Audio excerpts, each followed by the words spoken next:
انا مش بصلي، وكل ما بحاول ارجع بحس ان الوقت متأخر. اعمل ايه؟ متأخر على ايه وعلى مين؟ يعني انت متأخر على التوبة ولا متأخر على ايه بالظبط؟ يا حبيبي ويا صديقي، ابواب التوبة مفتوحة ما لم تغرغر، ما لم تصل الروح الى الحلقوم، هكذا قال رسول الله. وخد بالك دايما في اعتبارك، نزلت في فيديو قبل كده قلت لك انت مبتلى في الدنيا دي بالهوى والنفس والشيطان. مش هتقدر عليهم كلهم، لازم الاستعانة بالله، لان انت بتحارب عدو مجهول.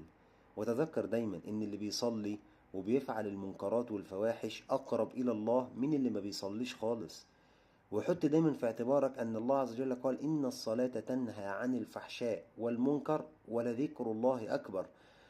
ذكر الله والصلاة والصيام والحاجات دي هي اللي اكيد هتمنعك في يوم من الايام عن المنكرات والفواحش. لكن ان انت تبقى عايش تقول انا مش نافع، وكل ما اجي اصلي الشيطان ييأسني، وكده كده اصلا انا متأخر، اعتقد ان انت تلحق نفسك في الدنيا احسن ما تيجي تندم يوم القيامة. وتذكر قول الله في سورة الرعد: ولعذاب الآخرة أشق لو كانوا يعلمون.